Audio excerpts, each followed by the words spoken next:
Hi friends, இன்றைக்கி நம்ம விலாகில் புசு புசுன்னு பூரியும் சூப்பரான ஹோட்டல் ஸ்டைலில் இருக்கக்கூடிய சிக்கன் சால்னாவும் எப்படி வைக்கிறதுங்கிறது தான் பார்க்க போகிறோம். இந்த ஒரு சிக்கன் சால்னாவை வச்சு நம்ம பூரி, சப்பாத்தி, இட்லி, தோசை எது கூட வேணாலும் நம்ம சேர்த்து சாப்பிட்லாம். சாதத்தில் கூட பரட்டி சாப்பிட்லாம். சூப்பராக இருக்கும். இப்போ வாங்க நம்ம விலாகை கண்டினியூ பண்ணலாம். இப்போ வாங்க நம்ம சிக்கன் சால்னா வைக்கிறதுக்கு முன்னாடி ஃபஸ்ட்டு பூரி மாவை வந்து பிசைஞ்சு வச்சிட்டோன்னா மாவு ஊறிட்டுருக்கோம். அதுக்கப்புறம் நம்ம பூரியை சப்பாத்தியை நம்ம பண்ணும்போது நல்லா சாஃப்டாக புஷ்ஷுன்னு இருக்கும். மாவை ஃபஸ்ட்டு பிசைஞ்சு வச்சிடலாம்.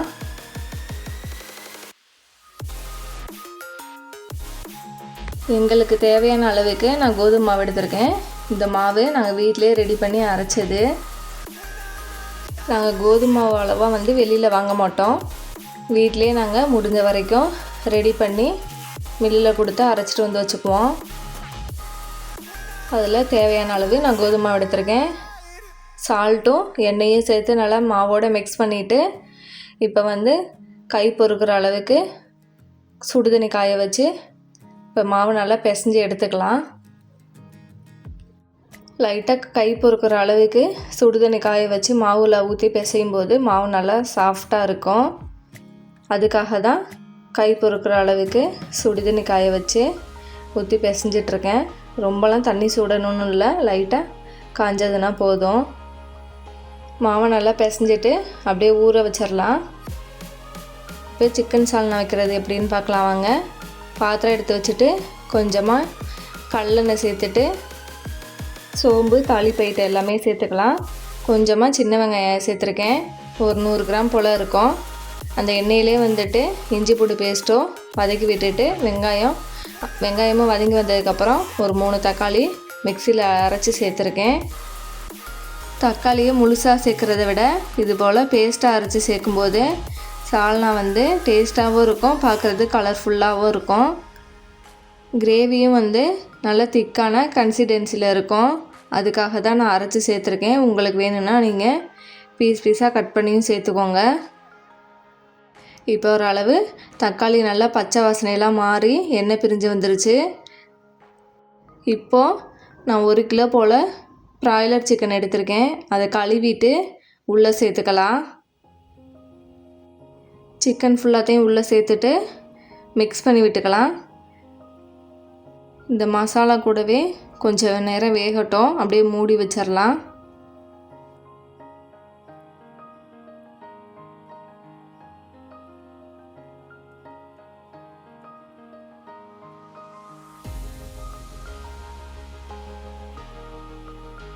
இப்போ பாருங்கள், கறி ஓரளவு வெந்துருச்சு. மஞ்சத்தூளும் உப்பும் சேர்த்துக்குவோம். சேர்த்துட்டு மிக்ஸ் பண்ணிவிட்டு சால்னாவுக்கு தேவையான பொடிகள் ஐட்டமும் சேர்த்துக்கலாம். 1.5 ஸ்பூன் போல் மிளகாய்த்தூள், 1 ஸ்பூன் போல் கரம் மசாலா, 2 ஸ்பூன் போல் சிக்கன் குழம்பு மசாலா சேர்த்துக்கலாம். சேர்த்துட்டு மிக்ஸ் பண்ணிவிட்டு கிரேவிக்கு தேவையான தண்ணியும் ஊற்றி மிக்ஸ் பண்ணி விட்டுட்டு ஒரு 10 நிமிஷத்துக்கு கறி வேகிறதுக்கு விட்டுறலாம். இப்போ கறி சூப்பராக வெந்துருச்சு, எண்ணெய் பிரிஞ்சு வந்துருச்சு பாருங்கள். இப்போ ஒரு மிக்ஸி ஜாரில் கொஞ்சமாக தேங்காய் சேர்த்துட்டு 2 முந்திரி பருப்பு சேர்த்துக்கோங்க. 1/2 ஸ்பூன் போல் சோம்பு சேர்த்துட்டு பேஸ்ட்டாக அரைச்சிட்டு வந்து அந்த பேஸ்ட்டை இந்த கிரேவியில் சேர்த்து கலந்துட்டு ஒரு 2 நிமிஷம் கொதிக்க விட்டுக்கலாம். இப்போ கொஞ்சமாக ஃப்ரெஷ்ஷான மல்லி இலை தூவிட்டு கலந்து விட்டுட்டு அடுப்பு ஆஃப் பண்ணி வச்சிடலாம். நம்மளோட சூப்பரான சிக்கன் சால்னா ரெடி ஆயிடுச்சு. சுட சுட பூரியும் சுட்டு எடுத்துடலாம். புசு புசுன்னு மாவு நல்லா ஊறி வந்துருச்சு. இப்போ பாருங்கள் பூரி எந்தளவுக்கு புஷ்ஷுன்னு வந்திருக்குதுன்னு. சுட சுட பூரிக்கும் சூப்பரான சிக்கன் சால்னாவுக்கும் சாப்பிட்றதுக்கு அவ்வளோ ஒரு டேஸ்ட்டாக இருந்தது. ஃபஸ்ட்டு பசங்க எல்லாருக்குமே சாப்பிட வச்சுட்டு அதுக்கப்புறம் எங்கள் வீட்டுக்காரர் கொடுத்தேன். சாப்பிட்டு பார்த்துட்டு சூப்பராக இருக்குதுன்னு சொன்னாங்க.